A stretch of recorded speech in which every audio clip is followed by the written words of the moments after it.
whatever you want. Say one more thing in there. I'm speaking at the distance and level I will be speaking for the foreseeable future. It's beautiful. It's beautiful. And I think we're good. I think it's happening. I think we've started. It's already begun. The video is rolling. Carson, welcome to the Nick Moore Show. This is crazy. Thank you so much, Nick. Looking forward to this. Yeah, man. I mean, well, all right. First, this is something that we should clarify. Yeah. And I wanted to start with this because I had already mentioned to some people that I was talking to you. And we are not related. No. We're not related. No. We have the same last name. Yeah, it's a bit of a touchy subject, exactly. Actually. Well, it's a bit of a touchy subject. Well, I mean, it still confuses me. I think we are, but we're not. Our dads are almost. They're bonded through Winchester High. They're bonded through something. Some cosmic force brought them together. You know, it's like, should they have been brothers? Probably. Maybe. Were they? Essentially. Maybe. Right? Essentially, yeah. Are we family? Yes and no at the same time. I mean, you know, family, friends. We have the same... I guess really the only point I'm trying to make is I hope I'm in frame here. We have the same last name, but we are technically not related. This is true. I just wanted to set the tone. It is make that clear. It is worth clarifying. Yeah. It would be very easy. Well, this is going to be a good benchmark for how... This is what I was thinking as well. This is how we'll tell if people actually listened. Because they'll be like, oh, you had your... Because that's what I say, oh, I'm interviewing Carson Moore. And they're like, oh, your cousin or whatever? Yeah. I'm like, maybe. I don't know. It confuses me. I don't know. We could be related. Maybe we'll discover something. Well, yeah. There we go. All right. So since we've gotten that important fact out of the way, let's talk jazz. Let's talk music. All right, let's talk your debut album, please. Yes. Remind me the title again. So I listened earlier. I thought it was amazing. Well, thank you so much. So I recently released an album of demos called On the Roads. The first live trio recordings I did with my Fender Rhodes piano.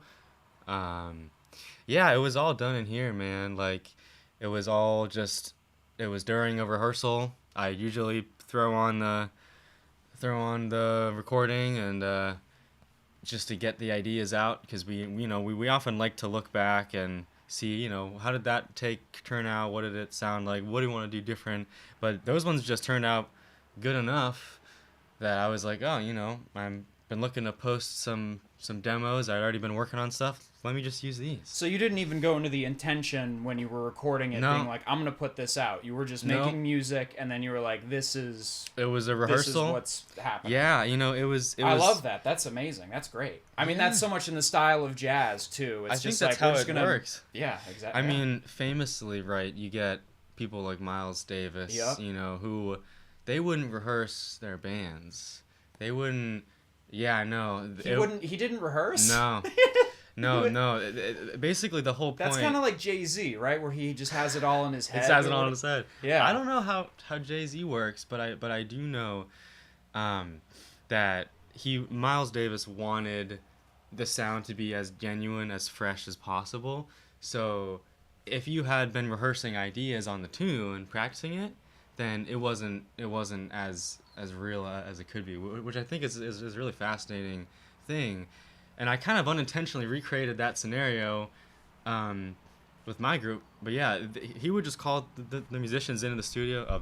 This thing is totally falling over. I just noticed it was sliding away. Yeah. You're speaking so much good stuff. I wanted to get picked up. I could probably angle up a little bit there. Yeah.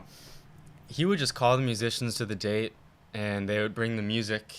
They would all bring their own ideas. They would just bring music. They would read them through quickly, maybe once, and then just turn on the thing. And that's how we got all of the famous working with the Miles Davis Quintet. That whole series with Prestige, that was all just on the fly, totally not rehearsed. Yeah, I mean. It's his a fascinating catalog concept. is also so deep too and expansive. There's his 50s, more like you're the expert here. It's to my I'm ears, no expert, but just I don't know, his more straight jazz, I guess, in the 50s, where it's I don't know, I describe it as detective jazz or whatever. I mean, yeah, there's there's like straight ahead, which is what most people would say. Yeah, that's jazz. You know, like you hear drums, piano, saxophone, whatever, bass, like just swinging. Yeah. Straight ahead jazz, right? And then you get like cool jazz, which is kind of what Miles Davis started, is the whole cool jazz thing, which eventually got popular on the West Coast with people like Chet Baker, Paul Desmond, you know, Dave Brubeck. Those are all the like West Coast cool jazz guys, but Miles really started it on the East Coast in the 50s. Way before them, you know, obviously they got all the press because they're white and stuff. Yeah, exactly. Well, yeah. Yeah, but he has so many quotes totally about, unique stuff. Yeah, he was just starting over there. A literal definition of a musical genius. Like Miles just redefined an entire genre, and I think it's cool. He just wanted to do his own thing, and he did. Yeah, he made it happen. He is my favorite. Him and all of his contemporaries. I mean, he redefined the genre. He obviously, basically so it's like fostered the environment for jazz to evolve. Like all of the members of his bands went on to do their own things. Yeah. Like, you know, you get Herbie Hancock, who went and reinvented funk music, basically did his own fusion thing with the Headhunters and all of that. Yeah. And then, you know, you got Ron Carter, who went on to be the most recorded bassist of all time. You know, over 2,200. Doesn't he play whatever. on a Tribe Called Quest? He does. Yeah. Yeah. I think you turned me on to him. I think you posted him on your Instagram or whatever, and I was like, "Who's this guy?" And I was like, "No way, Tribe." Yeah. So he's on Electric Relaxation. You just have the poster. Yeah. Up there. Yes, sir. I do have the poster. Yeah. He's the bass on that, which is amazing. I don't quite remember if they had him record in the studio or if they just sampled a line, or if I don't remember exactly how it happened. But like you can basically find him in any genre in any decade. Wow. He's like the most recorded bass player of all time. 2,000 plus records with all sorts of people, mostly jazz oriented, you know. But I was just listening to this Brazilian record that actually has Pat Metheny on it. Oh, wow. That they made in '94. I forget the name, but yeah, man, follow Ron Carter on Instagram because he's always posting. You know, 50 years ago today, we recorded. Follow Ron Carter, people. Follow Ron Carter. Shout out Ron Carter. 87 years old. Also follow Carson. Follow Anonymous Bosch. Thank you. Yeah, but I'll have all your links and whatever in the description. All that stuff's going down there. Don't even trip. It's check it out, YouTube people, freaking podcast people or whatever. Yeah, I could talk about Ron Carter, Miles Davis forever. I mean, Ron Carter's still playing. He's 87. He's still playing live. He's still kicking it. Yeah, man. Totally check his stuff out.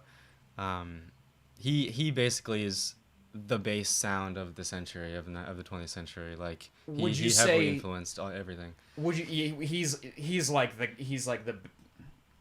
the guru bassist, I guess, I mean, he's the maestro. Yeah. He's the great maestro Ron Carter. Like you really can't compare. I mean, how long has he been playing for? He was with Miles from 61 to 64. And it's 2024. And it's 2024. So he's, I think like he's 60 years. I think he started on cello and he moved to bass in high school. Wow. He was born in 38, 37. So he's like we were talking about earlier with putting in time. He has put in a lot of time. Yeah, I mean, that's why nobody questions him. I mean, why would you? It's like he's the oldest living bass player, best living bass player. Like that's the thing I love about music and the arts and everything and how everything's connected. It's like you hear the bass on the Tribe album. I didn't know it was him, but I'm like, oh, this is incredible. And then you come to find out, you like that sound. Yeah, it's like, oh, you like it because it's like the greatest bassist of all time. Right. I mean, that is a hard label. Like, could you call him the greatest bassist? You totally could make that argument, and I wouldn't disagree with you. I'm being hyperbolic. Well, right. You know, there's an argument to be made about many other bass players. You know, Paul Chambers famously recorded Miles Davis's "Kind of Blue." Okay. Most famous jazz record of all time. Yeah. Didn't have Ron Carter on it, even though he would later work with Miles. Before that was bass player Paul Chambers. He's up there. Charles Mingus is up there also. Yeah. There's all these guys that did their own thing. It's also kind of like similar to sports. It's like people try to say, oh, Jordan was the greatest of all time. But it's like, if you really try to get objective about it, it's like, who is the greatest of their era? Because it's always evolving. Right. I mean, same with music, with sports, right? The game's always changing. Yep. What's meta is always changing. What's popular strategies. And then some strategies might no longer be good because other people are using different things, right? And then your strategy doesn't work anymore, or your player's strength doesn't align, right? Doesn't make up for the situation. So it's all strengths and weaknesses, and just where you choose to put that focus. Like, I mean, because there's probably like some crazy blues, bass player who's better than Ron Carter at blues, specifically, right? Like, you can't really do these blanket statements. No, for sure. With art or, generalizations. It's fun, though. That's why people do it, because it's sexy. You try to say, oh, who's LeBron's the greatest, Jordan's the greatest, Ron Carter's the greatest, or whatever, People want something to sell. Yeah. They want something to say. Or humans also we naturally like objectives. We like clear definitions. We like to make things easier to understand. So it's easier to say this is the best bass player of all time than it is to say, well, this is the best bass player in this area, but these guys also did this thing and recorded this many. Like, what's the metric? Like, there's no number. Well, that's the great thing about art. Say, It's like it's completely subjective. It's just subjective. Like how you feel. Right. And that's, I mean, it's a very powerful thing that it's subjective, because then you can create any experience. You can really tailor your music to anyone, to any feeling, to any, like, it can really be specific, which I love. I love that it's really endless. It's specific to you. That I'm stealing from Rick Rubin here, but what he says, it's like we're all creative expressions of the universe. Yeah. And how we uniquely see the universe, and how we like how we see it, and what we relay back to other people. That's what makes you your unique artist or whatever. And you should absolutely lean into that. Yeah, 100%. Yeah, I don't remember exactly what it's called, but he has a great book. I own it. The Creative Act. That's it. Yeah, famous. He's a genius. He's almost he's more of like a philosopher almost, instead of like a music producer, because his whole thing with the book, it's like, this isn't even really like I'm telling you step by step how to make a record. It's like it's a pathway. It's a way of living to create your art. It's a philosophy to live by, to create all that stuff. He's next level. And I mean, the people he's worked with and the stuff he's made, I mean, you can hear it. But 100%, it's all that thing. It's just how do you sound the best? What's the best presentation of Carson? What's the best presentation of Nick? How do we freaking, elevate?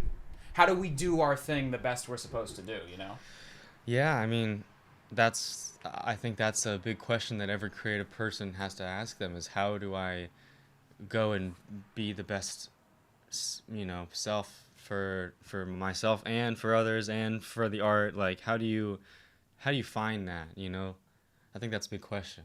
Absolutely, yeah. How do you find your own sound, your own voice, your own feeling? I believe Miles Davis very famously said that's the hardest thing in music, right? To sound like yourself.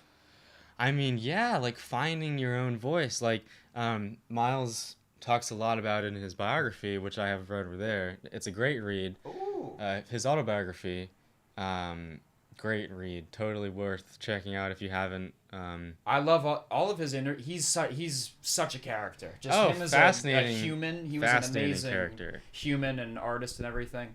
This microphone is. It's giving me a little trouble. I know, it's like fight here. Yeah. Worst case, I'll just use this mic stand with my mic if you want. Honestly, you wanna keep how. I mean, I'm pretty far away from the mic, so I'm concerned about the audio quality. Honestly sounds great in the headphones. It sounds fine. Yeah. Well, if it sounds fine here, then let's just leave it here. Word. All right, there we go. Technical difficulties aside. Technical difficulties on the Nick Moore Show. Yeah. It's the disaster show. The disaster show. The disaster show. That's what we were joking about right before starting. Setups. Taking a little while. You never know what's gonna happen. Yeah, you never know what's gonna happen, right? But we made it happen. We're here. We're here. Yeah. What did I say in the very first episode I did? I was like, we're keeping this together with duct tape or whatever. That's how it feels sometimes. But it's like you do whatever you got to do, I feel like that about my life. Yeah, hey, same. It's just like patchwork, all the way. You just gotta keep showing up. Keep showing up. Keep showing up. Yeah. Yeah. But yeah, oh man, back to jazz. I mean, and Miles, he I haven't read his biography or any of that, but I've seen some interviews with him online, and I mean, I read his Wikipedia or whatever, so I didn't read like the book or whatever, but I got like a quick overview. One of the things that always fascinated about me about him was his raspy. I just like characters. Yeah. So like his super raspy voice, I was like, why does he sound like that? And I guess he I don't know, it was the 50s or whatever, so he had like a tracheotomy done or some surgery on his throat. Do you already know this? Well, I mean, he briefly explains it in the book. Okay. But yeah, he had to get a surgery. Like he had like something wrong with his throat. This is why I have my computer. I can look it up. I believe he had a tracheotomy done. Yeah. And then they told him like, don't speak. Right. Don't speak. And then messed up cords. Right, and then it was like someone was bothering him in the hospital, and he raised his voice, yelled at them, and then ever since then he said his voice never fully recovered, and so that's why he was always raspy after that point. This is what it was. Here we go. It was the result of an operation he had in 1955 to remove a non-cancerous polyp on his larynx. So that's what it was. It wasn't a tracheotomy. Right. But yeah. But anyways, throat surgery, and then he wasn't able to fully recover because he tore his voice. Yeah, he went against doctor's orders. Don't do that. Yeah. But I mean, then it I don't know. Just his voice. It helps to create the legend of Miles Davis. It definitely kind of gives him more. Him in the interviews where he's just like. There's one interview where he's like at a jazz fest in Germany, and like it's one of the trippiest interviews I've ever seen. Like he's like like doing his thing or whatever, and he's like drawing some super psychedelic trippy thing. Or I don't even know how to describe it. It looked like it was all like intertwined threads or whatever or something. But this guy is just like asking him about jazz or whatever and whatnot, and he's just doing his thing. He was just such a genius, such a legend, a original guy. I mean, definitely a unique person who was not afraid of putting his unique energy forward. Like, absolutely. It's admirable. It's inspiring because like it can be a big risk to put yourself out there that much, to be that abrasively yourself. Because he was like notoriously like a bit abrasive, like a bit rude. Well, like you said, he had to deal with racism and all that. Right. He grew up. He came from a different time, a different world. Yeah, I mean, really, like I know I've sort of said it, but like you got to read the autobiography because he gives all the context. So people, what's it? Miles? I think it's just called Miles, the autobiography. Yeah, I mean, it's the first one that comes up. Check it out, people. If you search Miles biography, like that's the one. Because he explains what it was like. Coming up in East St. Louis in the 30s, like explaining his upbringing, and then moving to the city, totally, New York City at 18, totally different vibe, different experience. Wow, yeah. Like had to reinvent his views, and had to reinvent his approach to music. I mean, he was immediately thrown in with the likes of Dizzy Gillespie, Charlie Parker, who were the kings of New York in the 40s in the jazz scene at that time. And he happened to get in with them because they had come and play. He went and played with them, and they made the connection in St. Louis. And so they basically said, hey, kid, come to New York. Like, we'll get you off your feet. And so he did. And that's how it all started. But, like, he quickly learned that he wanted to have a different approach than those two. He didn't want to be the let's go get up on stage and perform for all these white people at these higher things. I mean, not to say that, you know, Dizzy and Bird didn't play at all these lower class, I guess you could say, isn't quite the right word, but like just a more traditional like jazz club or whatever, right? Like, instead of like you're saying, like these people would be like, let's go to the theater and see Dizzy Gillespie or whatever, and Miles was like I'm less trying to do that. They would play larger events later, and especially Louis Armstrong, Satchmo. Yeah. He was very instrumental with Miles because, you know, Louis Armstrong, he would always be like, you know, putting on a smile, like he would make it like the show. Same with Duke Ellington, but like that's how they made their living as Black Americans in that time period. Performance was also very different when they different. It was more, Miles changed that. They were doing like the standard performance style of the time, and then he was like Miles made it about the music. Yes, he was like, that was the big change. Is right. So Miles said, I'm not putting on no silly monkey face for these white people to, you know, like, because it makes it a spectacle, and it takes away from the actual artistry of the music, where jazz music was kind of more seen as, you know, just like black dance music at the time. It was not seen as this higher art form.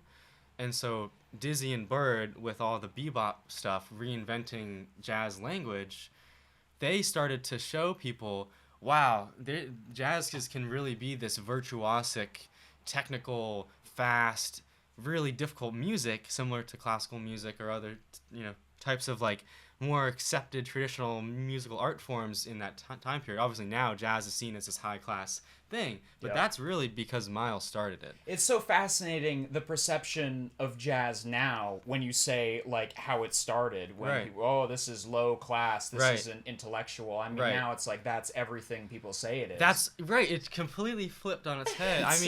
I mean, really, like, if you want to get into it, it's kind of appropriation, but, you know, I don't really, like, that's, like, kind of a blanket statement, so I won't really get into that. But, like, I mean, because even Miles himself, like, didn't mind white musicians playing jazz. Like, he didn't care what color you were, what background you came from. If you could play, and he liked your playing, then you were in the band. Like, for example, Bill Evans famously played with Miles, I think, from middle of 58 until 59. I mean, only like about a year stay.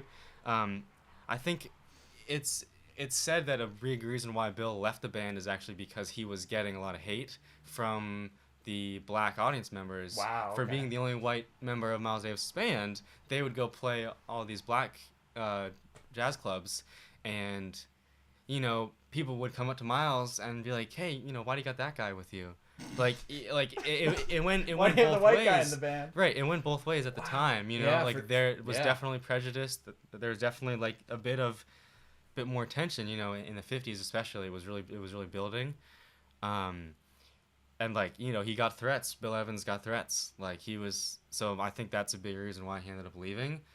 As well as Miles, you know, shifting his sound a bit, which he did many times. But I think he wanted Bill to stay longer. But he ended up doing his own thing.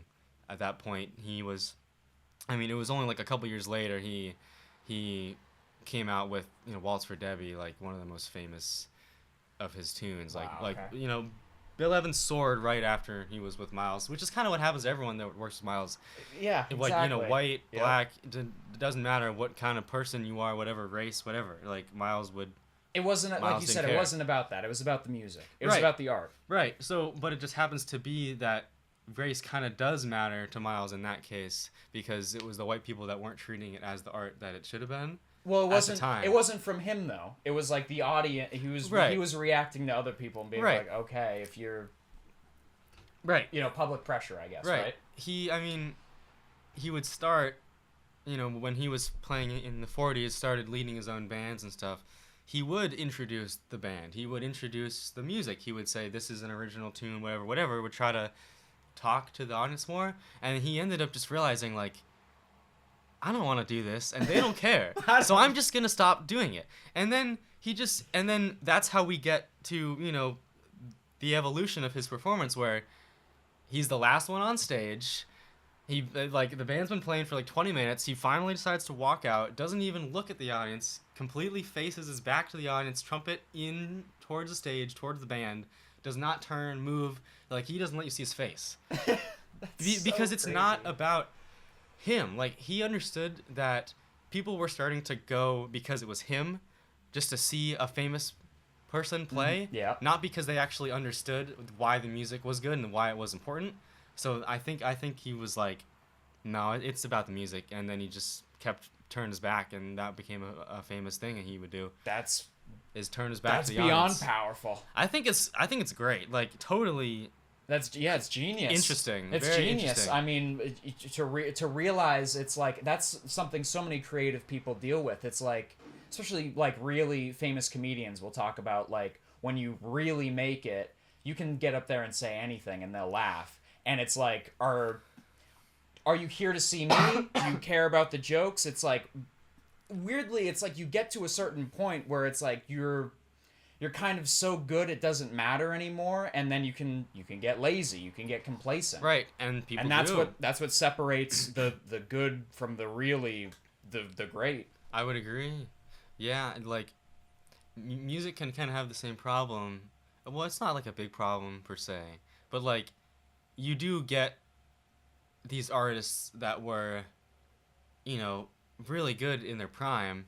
Like there was an unfortunate example. I won't say who, but I just saw an artist at Newport Jazz Fest, which was amazing. Okay. It was my first time going. Wow. Okay. There was an artist that was on the main stage, that very, very sadly, like you could tell his voice wasn't as sharp as it used to be. Yeah, for sure. Like, yeah. Maybe back in the day, back in the 80s, like he was a big star, he was a very, very popular singer, but now his voice like could barely keep it together, barely stay in tune. You're talking about a jazz musician, like you said. You don't have to say who. Yeah.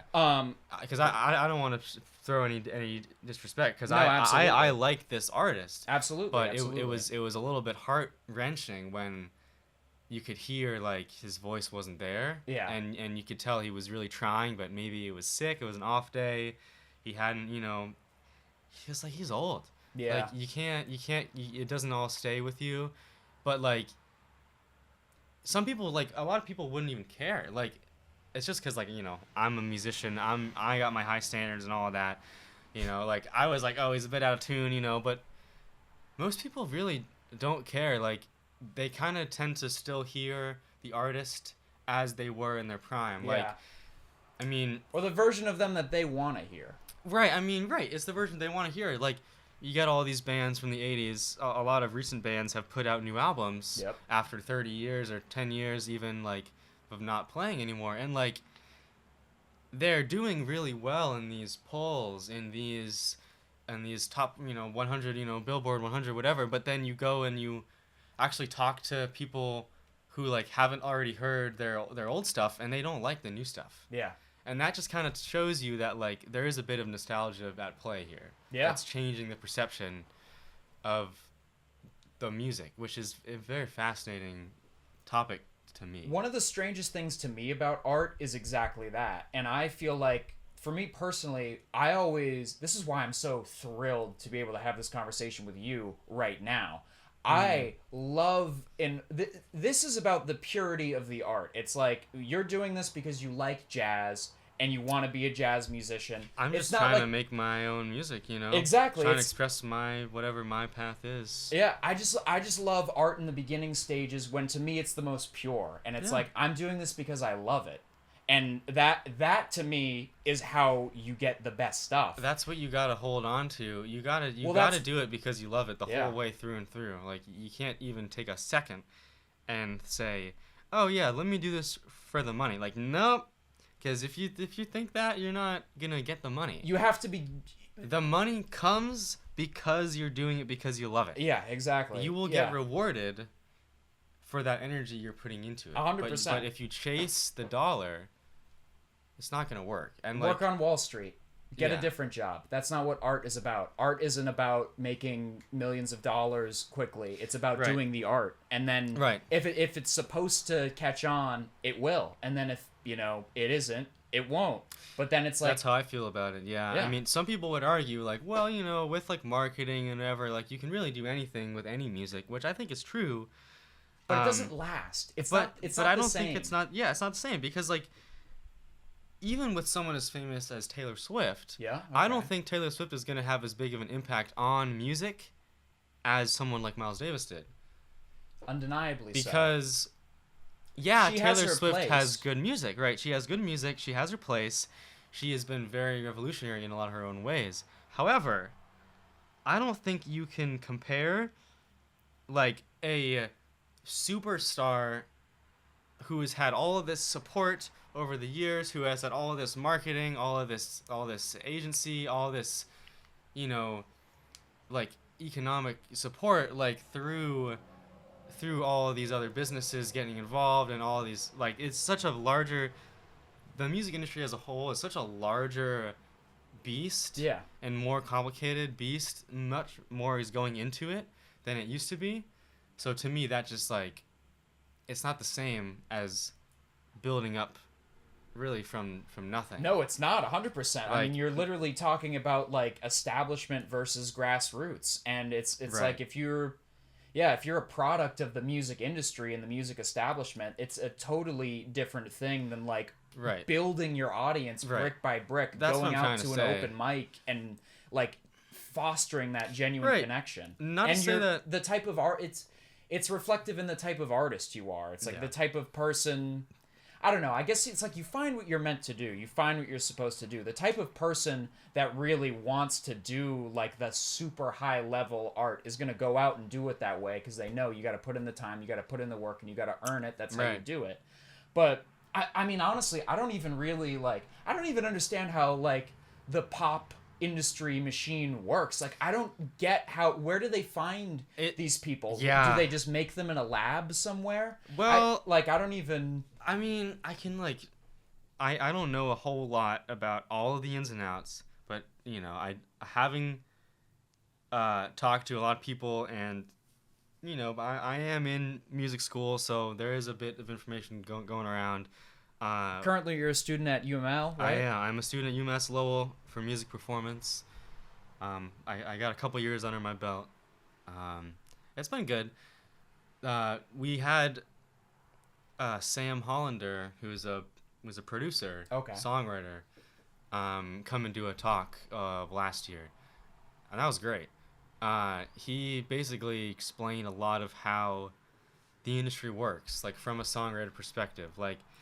And, like, pretty much, like, someone like Taylor Swift is gonna have, like, 3, maybe 4 songwriters in the room with them, like, in the studio, like, and it's multiple sessions of a team of songwriters helping an artist come up with their vision, like, find their vision.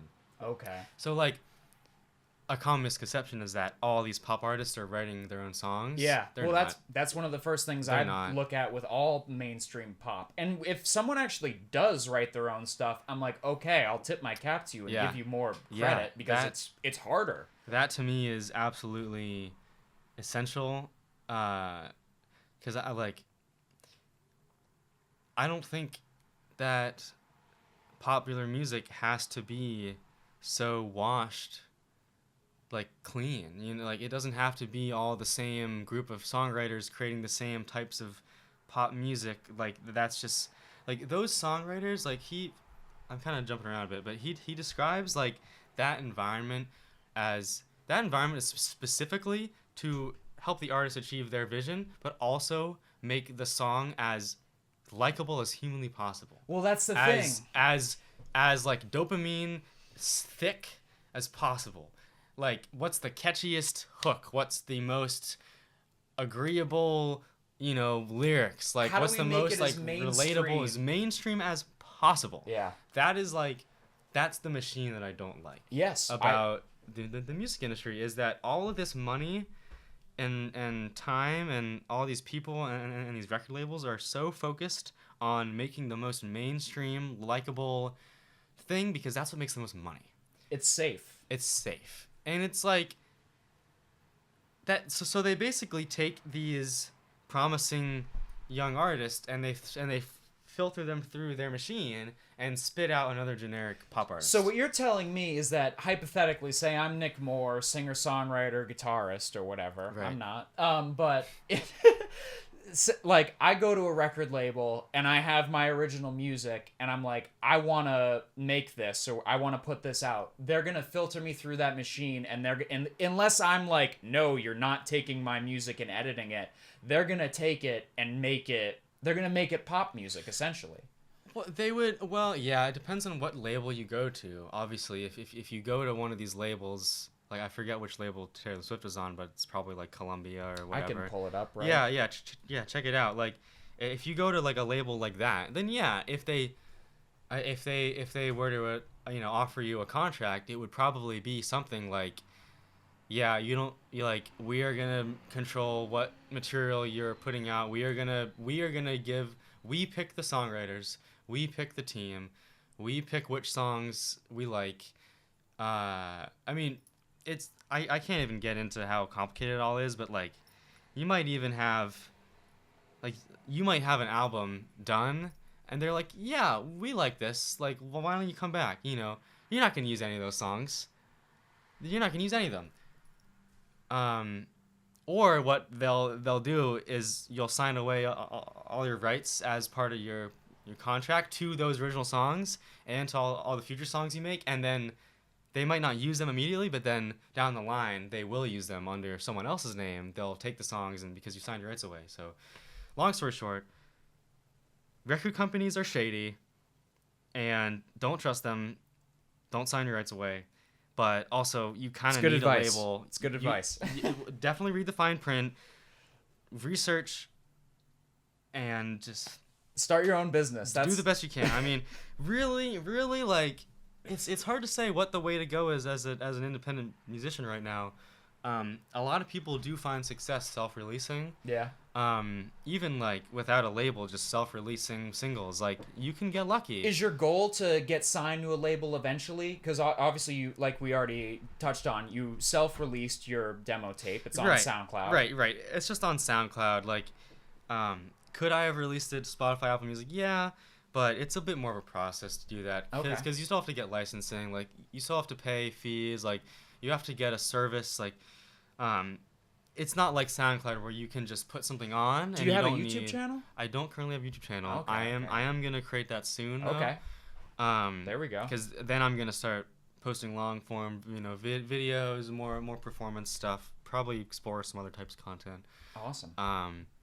Yeah, right now I'm mainly on Instagram. I got my website. I don't really use Facebook for stuff, but I mean, there's ways to be connected online without a label, basically. Well, the internet changed everything. The internet changed everything. The game. Oh yeah, because now it's like if you're trying to book yourself a gig, you gotta have this list of hundreds of emails to all these businesses, and you gotta send out this mass email to hundreds of places like, hey, I'm whatever, I'm a musician, whatever. Like, you make your pitch. And it's tedious, Whereas back in the day, it was still tedious, but instead of, emailing your demo file or your link to your whatever to someone, you would have your bag of demos, your bag of cassette tapes that you recorded yourself, mixed whatever you did yourself, physical tapes, and you would go on, fucking Broadway in New York where all the record labels were lined up, and you would go and you'd sell yourself. You would just go knock at every single door, and you would try to, rain or shine, you would just try to sell yourself in person, make a name. Like, you might research who's the person, try to say, hey, Mr. So-and-so, like you learn their names, you learn what they do, and you make a connection, and then you just try your best. And that was a long and tedious process as well, but it was totally different. You're 100% right. There is something lost in losing the physical, just sitting at a computer shooting out do you like me? Will you accept me? As opposed to like actually there's just something different about physically being there, and that's that's what it should be, in my opinion. That's what art is about. Art. That's again. It's got back to jazz. That's the thing about jazz. It happens live in the moment. It's special. You have to be there in that special moment, and then once the moment's gone, it's gone forever. Right. And that's one of the beautiful things about art. And it's like when a performer catches fire on stage and you're there in that moment, nothing else like it. You took the words right out of my mouth, because there is nothing else like it. It's pure and it's real and you can feel it. And the comedian equivalent is killing on stage, and I've literally only killed once in my life, and it's such a powerful feeling. I remembered it. I was at the lunch table in high school, just kind of riffing around a bunch of people, and it's like, it was like an out-of-body thing where it's like I was aware of it. I was like thinking while I was talking, and like everything I was saying, people were just laughing at, and I was like, oh, it was like a very brief moment, but I was like, oh, this is it. Where it's like you're just you're in the flow state. You're in this moment where it's like you're doing the thing, but you're aware you're doing it, but it's like it's just kind of... It's coming out. Yeah, it's just happening. Yeah. That's the beauty about art is I think it just flows out of you. 100, yeah. It just, I mean... Absolutely.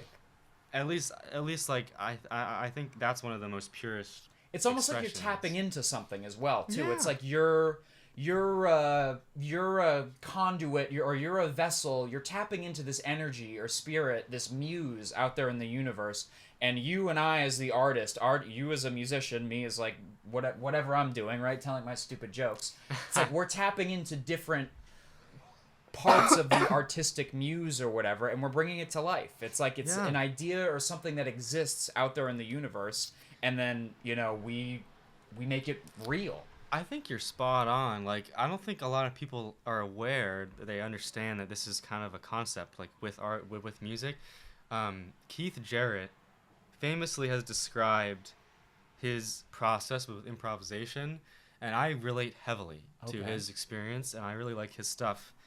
Because he basically, like, this is a gross generalization. There's some articles, if I find them, I could send them your way, that go into this. It's like he will, like, it's like the universe is like the actant that like spawns the improvisation, like, because improvisation is a very complicated subject. Like, how do you define it? Yeah. Right.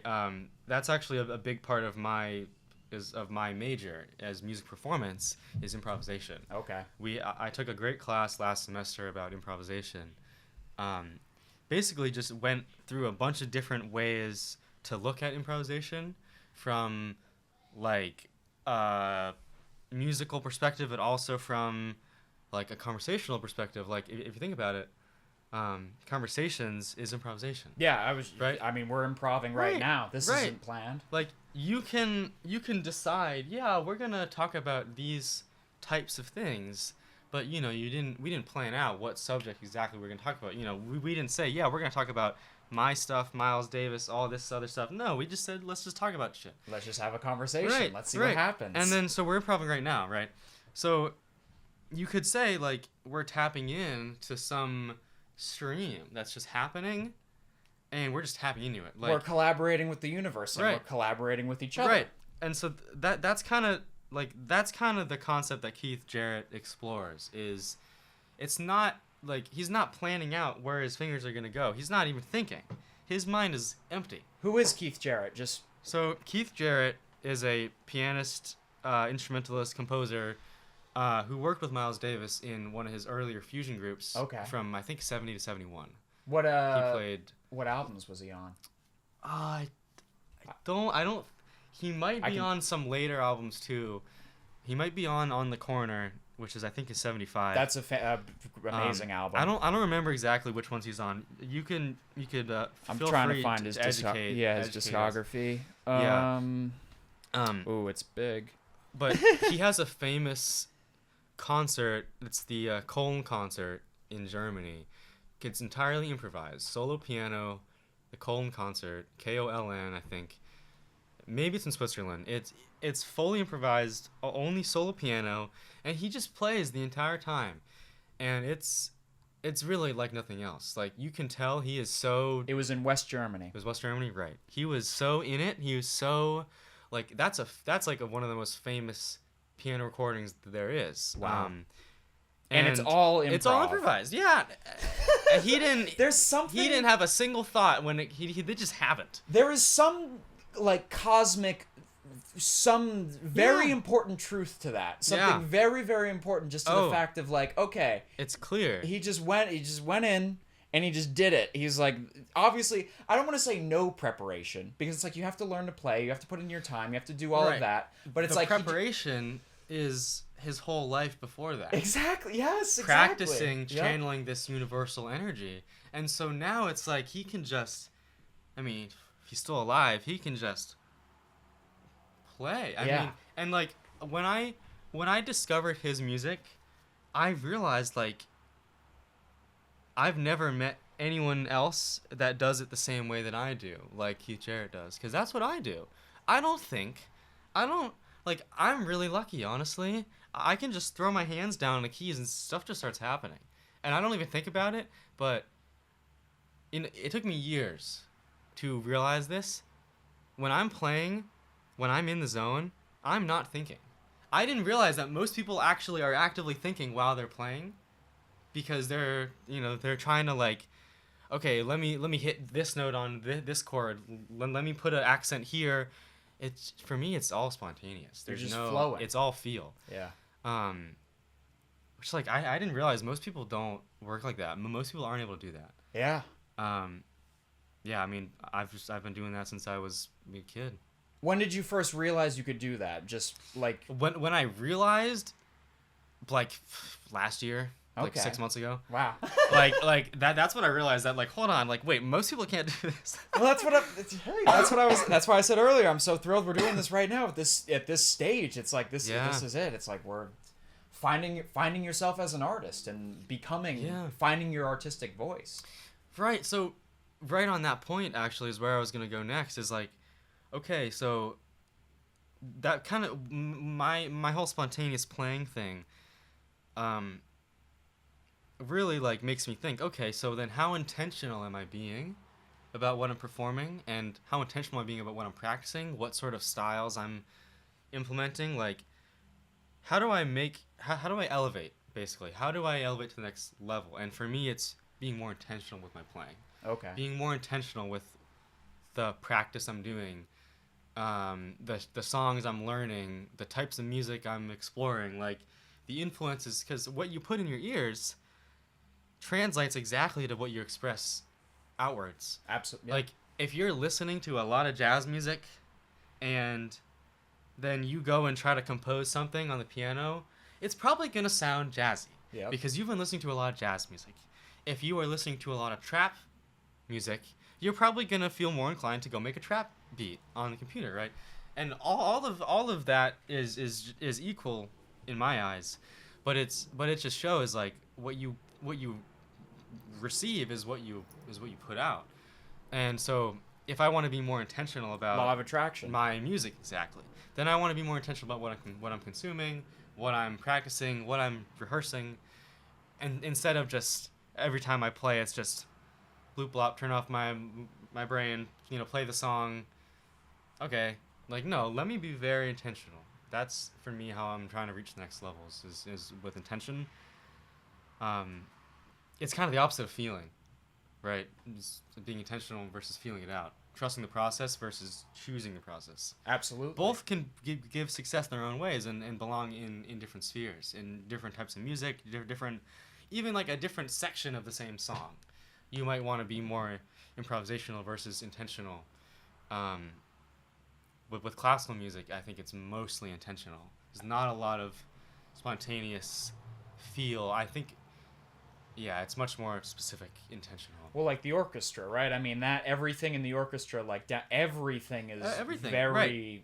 It's all intentional with the orchestra. There's very little improvisation in that, right? No, pretty much zero. Like, unless it's written in for some like avant-garde piece. If it's like an orchestra piece, Well, don't they sometimes have like some? I'm not up to snuff on orchestra, but I like they'll have like first chair or whatever, right? The best at whatever instrument, and in some pieces, like, won't they have like a solo? You are correct. Yeah, actually, yeah. So in symphonies, there's often a cadenza near the end, and that is usually, or it's intended to be historically, often cadenzas are pre-composed nowadays, but historically the cadenza would be completely improvised by the soloist, which would be usually the first chair violinist, would improvise a solo over the music of a previous section, inspired by the melodies of that part of the music. They would take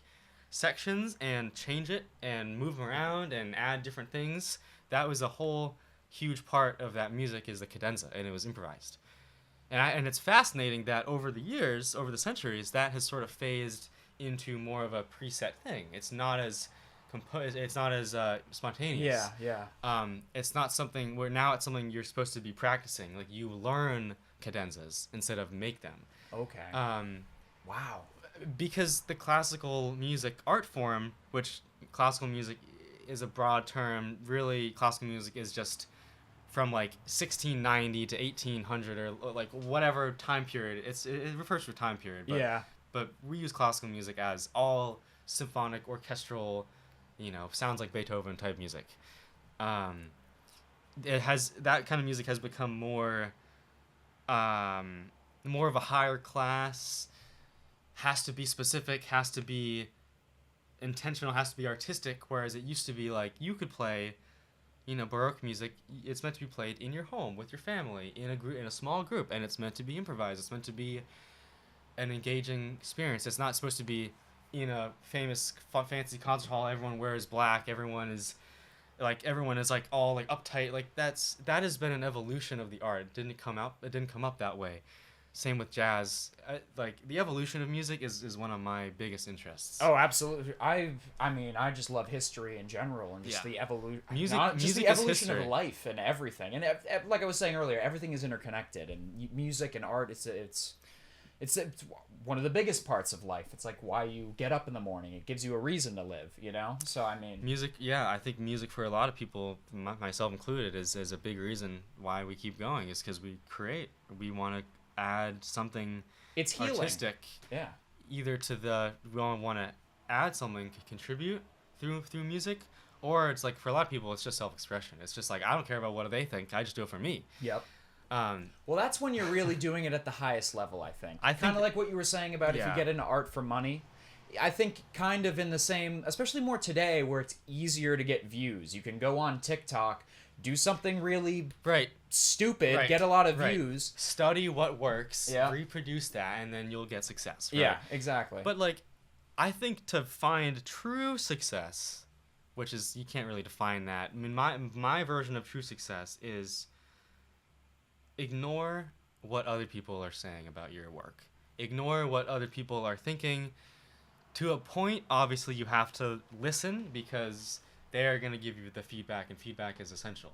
But to a certain point, you want to ignore feedback. You have to do what speaks to you. You have to do what speaks for you and find the audience that likes it. Absolutely, You shouldn't change what your expression is to meet an audience. Like, well, I just want to be clear with what I was saying before. It's like you can't, like what you're saying about intention and all this, it's like if you intend to do something artistic not to please yourself but to please other people, in my opinion, and I feel like I've heard other people say this, you're going to fail. Yeah. Because it's not the same level.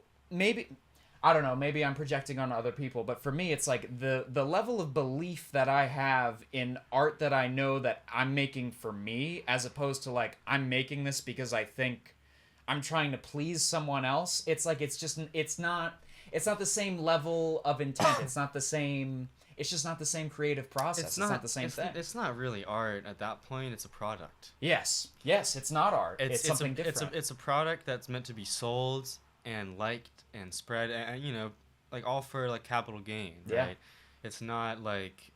It's not art for the sake of art. Like, I don't know who said it, but like, you're right. That's maybe art it was for like art's sake. Maybe it was like Jordan P. Peterson said something about like you gotta make art for art's sake. Like you can't make art for capital. Like, it was originally a French l'art pour l'art. I don't know. I can't speak French or whatever. L'art pour l'art. There we go. Something like that. Who said it?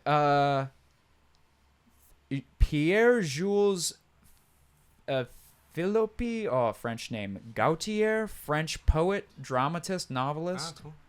Wow. I've heard the French expression. Something like that. Yeah, exactly. Yeah, that's cool. Yeah.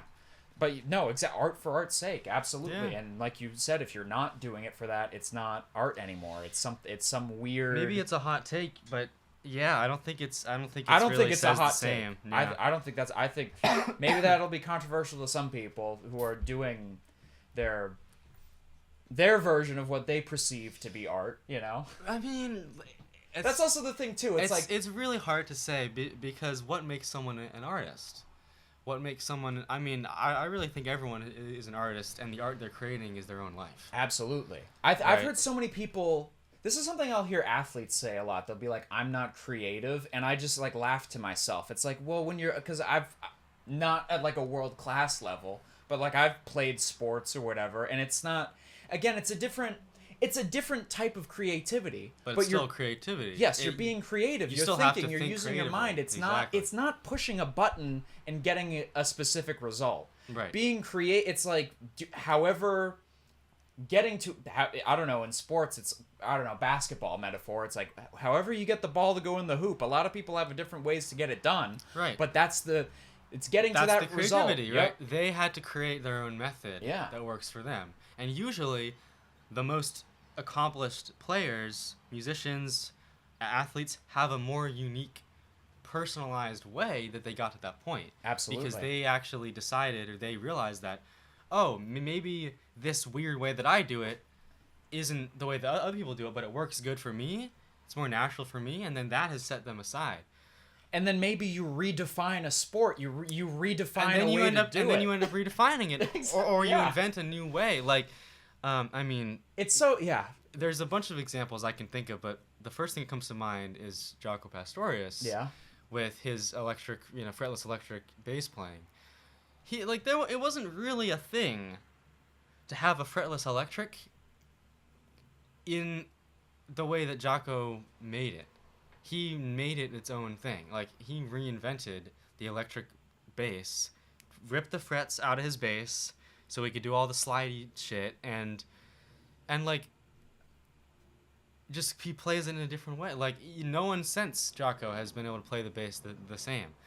I mean, with all the harmonics that he's doing, with all all this melodic playing, like, totally different character. Like, plenty of musical examples like that. Like, in sports, maybe it's not as clear, but like, whenever I see a sports player or musician that has a different technique, maybe it's incorrect technique, I pay a little more attention. Yeah. Because generally, that person is going to give a unique energy, a unique experience. Because you can, like, there's these classical pianists that are all, trained since they're, were 4 years old, can play all these crazy pieces, and they're all flowing, their technique is perfect. But then, like, you get this, this old jazz guy who's just, plucking along the keys, he's just kind of flailing his arms about, but it's the most soulful thing you've ever fucking heard. Like, that's how it works. Yeah. That's how it works. Like, there's a beauty to the whole spectrum, but I really like to see and hear the characters that developed in their own unique way, like Miles, like Jaco. That to me speaks to me, and that to me is relatable. That's the beautiful thing about jazz. It's exactly what you're saying. All the characters, and that's your character shines through in the music. I mean, everything you're saying. It's like the music is a representation of who you are. Right. Jazz is like a room where you get to just talk about anything you want. That's like you walk into the jazz room, you are there on the spot, and you're supposed to just let yourself out. You're supposed to just let all of your whatever just fill the room. Like, it's such an American art form, just about freedom and expression and all these ideas. I mean, I think it absolutely is. I mean, it started in Louisiana, right? I mean, it literally is an American art form. Yeah. I mean, jazz is America's music. A lot of people have said. Yeah, New Orleans. Yeah. Basically, I mean, from my knowledge, jazz pretty much came to be on the Mississippi riverboats. Yeah. Where they would just have a band on the riverboat. Okay. And kind of like a jug band, right? Pretty much. It would be just like whoever they could get from all these different walks of life. You know, there was African influence, there was French influence, there was Spanish influence, there was all these, you know, like Caribbean influence. New Orleans, just this giant melting pot of all these different cultures and ways of life. And I think that jazz exploded once it got to New York, because New York is an even bigger cultural melting pot that and just the cultural scene and art scene that's there already. Everything was already happening. And everything is still happening in New York. Yeah. That's where it's an incredible place. That's where things are happening. That's where things are changing. It would be great to get more involved in that, honestly, because like, wouldn't that be the best thing as an artist, to surround yourself with all of this vastness of culture and people and experience, like all this different perspective, so much to learn from. Like, I think that's important in a scene, is to have this variety, this diversity, and this opportunity to do all these different things, to hear all these different people. Like, you know, at least like back in the day, in the 40s, I think it was like 52nd Street was like the main jazz street. I think it was like known as Jazz Street. Okay. That's where like you had Minton's Playhouse. You had the 5 Spot, like all these old famous jazz cafes, clubs, all on the same streets, basically. And so you could go see Dizzy playing one band, and then you go see Miles play across the street. You can't really get that anymore. Yeah, you don't get that anymore. You don't. But the energy is still there, though. Like, you can still find a lot of different types of live music. There's so many parallels to that, too, and other, you know, emerging genres of music. Like in the 60s in San Francisco, you had the Grateful Dead, you know, doing their improvisational thing and starting out. Love their stuff, too. Yeah, there's all cool. These other, you know, San Francisco's 60s bands or whatever. It was like the exact same thing. It's like, the Grateful Dead are doing the acid test tonight. Let's go. And then And they're all influenced by each other, communicating with each other. I mean, music is one big family. Yeah. I mean, I was watching this one video with Christian McBride, who is another actually famous bass player. Okay. Probably the best. Probably. Well, I would say he's the best of his generation. Some people argue he's the best alive. Okay. I mean, it's hard to tell because Ron Carter's still alive. Him and Ron Carter have to have a bass off or whatever. Well, I mean, he studied with Ron Carter. Oh, well, so... so maybe that's the thing, is like... See, there you go. It's a family, right? Yeah. So, like, in the music family, especially within jazz is really the most connected music in my opinion and in my experience, because it's a passed down thing. Like, a lot of the, you know, like it has unfortunately come to the case where like all of the popular up and coming artists, like their parents were like famous, you know, jazz artists, or like it's like a family thing. There's a little bit of nepotism. There's a little bit of nepo action going on. Yeah. But it makes sense though, because if you are a popular musician and you had all of these mentors that helped you, you're gonna want to foster that same environment for your kids and and for your students. And so, I mean, that's why the connections is such a big deal. That's why you want to meet as many people as you can, because someone is going to know this person who's going to know this person. Yeah. And then that piece of wisdom will get eventually dropped to you. Like, you might have Ron Carter said this thing to this person, and then that person said this thing to this person, and then that got passed on to you, and then now you have firsthand quote from Ron Carter that no one else, maybe no one even knows, right? You don't know, right? It's not. And then who did he hear it from? Who passed it? It's like right. It's the cycle of life. It's the cycle of art, and it's just there's so many examples of that in many different artistic mediums. Right. You have like the masters of their craft, and if like they see, okay, I honestly feel like, I mean, I'm not in that position, so I'm just speculating, but I feel like if I was, it's like if you see someone and if you feel like they're pure about their pursuit of the art, it's like almost your duty to help them. It's like you're helping to foster this creative environment. You're pushing the art forward. You're pushing the genre forward. Hopefully, I absolutely support that. Like, if I see a young musician who's way better than me, my ego might say, oh, like look at that kid, like they're way better than me, like I suck, I gotta go practice, like I can't believe I'm whatever. But like, you have to realize, like, hold on a second, I should encourage them, I should foster, I should grow music. Like, that's what's important. Like, you realize that the music is more important than you being better than other musicians. Well, what's the best way to get better? Play with someone better than you. Play with someone, absolutely. So the best thing you can do for another musician, whether they're better than you or not, is to play with them. Yeah. Is to give them that experience of playing, of sharing your... It's kind of hard to put this in the words. Like, you are giving up a part of yourself, and the other is giving up a part of themselves. And those parts come together to form this entirely new whole thing. It's like a team. You're on a team. You absolutely are on a team. And you're sacrificing for the good of the team.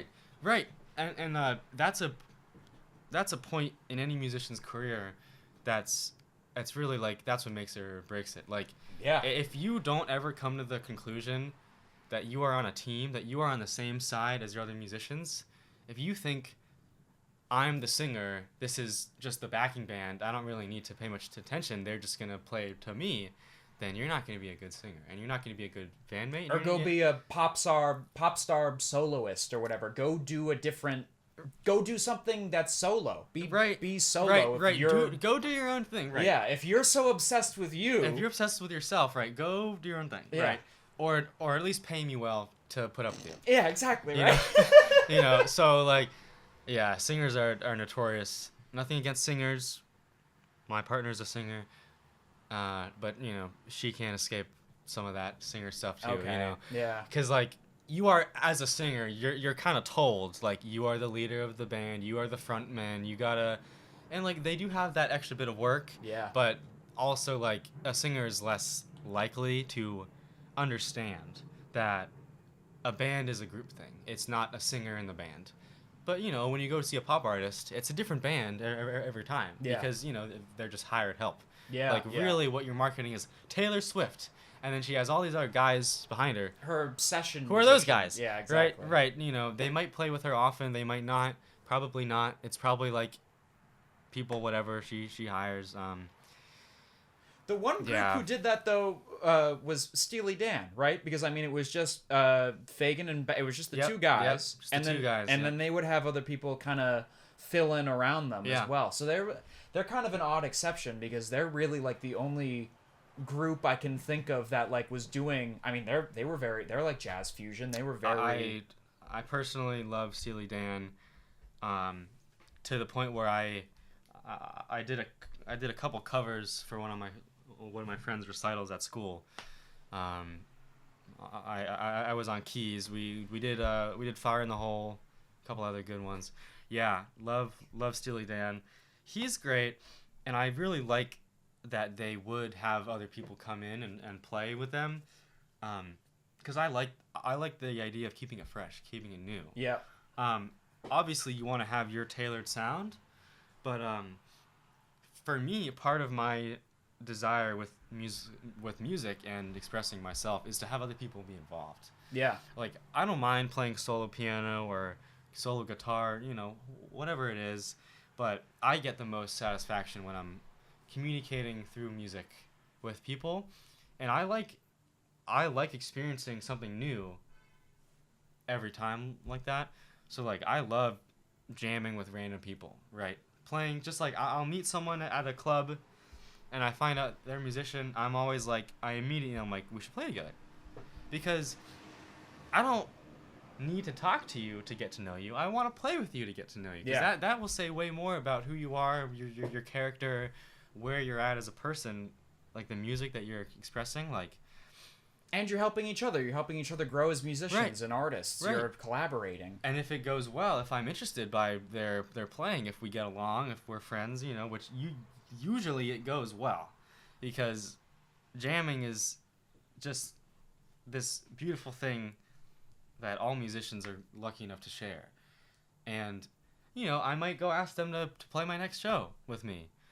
And then that's kind of how I keep my shows fresh, is I will have new talent come in. I'll have new people. Like when you saw me at the Mill 5 show the other day, that's the first time that group's ever played live. Wow, really? Yeah. I mean, I couldn't tell. You sounded amazing. Well, thank you, man. I couldn't tell at all. I mean, it was incredible. But that's how it is. Like, basically every show I have different people come on. Because... Wow, okay. Because, I mean, it's often the same core. Like, the center is the same. Like, it's the same bassist, the same drummer, the same me. Who's your band? Who are your bandmates? Yeah. So, my good friend Dylan Rader is the upright bass player on my demo album. He's the one you met at the show. And Savian Jean is my drummer. Both killer players, wonderful people. Definitely check out all their stuff, what they're doing. They're on all my Instagram. Like, I do a collaboration. Like when I post a video, like I invite them. So all of my stuff is on their pages too. So awesome. So you'll be able to find. It's all interconnected. It's all there. there. If you go to your page, you'll find them, and then you just said their names, Dylan. It's and all there. What was the other? Savian. Dylan and Savian. Yeah. So check them out. Check out the collective. Those are my main two rhythm boys in my collective. Yeah. So the rhythm boys. So I like that. That's awesome. That's the vibe. Is I tend to have a relatively consistent, like, I have like 2 or 3 bass players, drummers that I like to work with, but those are my favorite. Okay. Those are my first pick. So, but I love to have different horn players, different singers, because it's really easy to rehearse a band and then just have a singer come and do something. Like singers sometimes, like it's easy to just have a horn or a singer come and just play. Yeah. Like, it doesn't take a lot of rehearsal. Well, kind of like what I was saying earlier about the difference between being being a stand-up and being a musician. It's like the amount of like upfront investment is different. Being a singer, it's like your instrument is your voice. You just you just show up. You can just show up. You can just show up with a mic or whatever, or show up with yourself and create something amazing. Yeah. And I think, isn't that just something like... There's something pure to that. Like, that to me is very cool, that in this world, we just have this natural ability to just tap into that music whenever we want through our voice. It's literally your body is an instrument. Yeah. That's pretty cool. You can make rhythms just doing... You can even You're drumming. You can do anything. It's the natural rhythms of life. I think this is another Rick Rubin quote. Life is music. That's a good one. It's all vibration, right? Hey, there we go. Now we're getting somewhere. The vibrations of life. That is something I could definitely get into. Yeah, I'm into that already, brother man. The Rick Rubin thing I was gonna say though was he was like, being creative is our birthright as humans. It's like one of the. There you go. It's what makes us human. To be it's a part of being a human being. And it's an essential part of being alive. And again, like we were saying earlier, so many people are creative and they don't realize. They don't realize. They don't think they're creative because someone told them they weren't creative or whatever. Being an artist calling yourself an artist in today's world, to some people can be a very pretentious thing. Because there's some people who give the term artist a bad name. I'm not going to go out and give examples or whatever. You can decide whoever you want, right? But I don't know. I guess they add a level of pretension to it. They add a level of They do the opposite of the Rick Rubin thing. They're like, no, we're the artists and you're not an artist, and this is for us, and we do the art, and you're on the outside and we're on the inside. They try to make it exclusive. There's a lot of that. There's a lot of that in jazz for sure. Yeah. Well, it's two sides to it, because obviously you want people who care about the art. You want people who are passionate. Preserve what is valued, right? But you don't want to, at the same time, you don't want to, turn off people. You don't want to turn off a prospective fan or whatever, someone who wants to, someone who thinks they could contribute or be creative. You need to grow the art form, and you need to preserve it, right? So finding that balance is very tricky. It's very complicated, and I really think it just takes deciding within yourself what approach you're gonna take. Yeah. There's a couple examples. I know we gotta wrap up soon. There's a couple examples like Wynton Marsalis. I'm not sure if you're too familiar. I don't know. Who is that? Who's that? Famous trumpet player. I think he's the only person to win Grammys in both classical and jazz. Wow. Okay. Wynton Marsalis. Yeah. Trumpet player. He is extremely established in both classical and jazz. Very, very established. He leads the Jazz at Lincoln Center, which is like one of the most prestigious jazz groups in New York City. In the world. Basically is at the top of preserving jazz as it was historically, right? He has committed himself to preserving jazz as it is. Right. He is a very traditionalist in the community, right? And so he does not dip into fusion. He does not go anywhere past hard bop or even bop. He's very much... He's very straight. He likes to stick straight ahead, swing, he wants to keep the music kind of as it was when he was coming up, when he was learning from those people, which is a bit of a controversial take. I know, that is very interesting. He's like, I'm literally trying not to evolve the music. I'm trying to keep it right. I think keep it kind of in a catatonic state or whatever. Right. I don't know if that's the I'm not entirely sure what his individual goals are, but it's made pretty clear with the programming that they are very much highly focused on covering like already existing works and like mastering them. Okay. And so it's much more like, I mean, it makes sense though, because he's a classical player too, right? And with classical music, it's all about preserving the ink, right? Preserving the music that was written when it was written, playing it exactly how it was meant to be played. Yeah. And so he's taking that concept, he's applying it to jazz. So he has been looked down in the community to an extent for keeping jazz as this gatekeep thing, for saying, no, jazz needs to be this higher education, higher class thing. That's one side of it. And then you get the other side with someone like Christian McBride, who is extremely well-versed in traditional jazz and all of that, but is not afraid to lean into all the new wave stuff, all the fusion, all of the electronic, all the like synthy, all the like weird shit. Yeah. That's when I really start to get excited. Not saying I don't like all of it, but like it, the old stuff's old. Yeah. Like it's old. Like you can't keep playing the same standards for 80 years. It's derivative. Like, we're still playing the same tunes from 80 years ago because they're great. Yeah.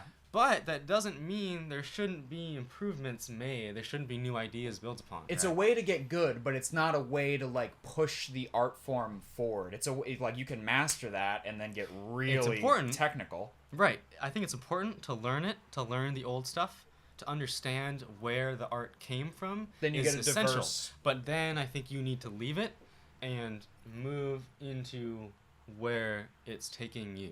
Move where the music's taking you. Don't go where the music is, where it's already stuck. Yeah. Move where the music takes you, Carson. Maybe that's where I should leave you. That's what Hey, you read my mind. I was just gonna say, I think that's honestly a good place to stop, dude. I just want to say thank you so much for coming on. This was an amazing conversation. It's been a pleasure. Is there any thing that you want to promote that we didn't touch on, anything at all, your demos are out on SoundCloud. Like links will be in the description below to everything, all your social media. That'd be great. Whatever you're gonna send me, it's gonna be on there. So, yeah, just Carson Moore on Anonymous Bosch on Instagram, CarsonMoore.com, Carson Moore Collective. Yeah. Check them out. Check everything out. You'll find me. The last thing I would like to say is, if you are at all passionate about anything in life, pursue it. That's all I gotta say. Go after it. I think that's the best way to end this. Follow your dreams. Just do it. And see Carson live. See him live at Mill 5 in Lowell and around Massachusetts. I'm all around. I will definitely be posting about all the next stuff coming up. Awesome. Well, there we go. All right. Done. We did it. Thank you so much, Carson. Thank you, Nick. Yeah. Boom. Boom.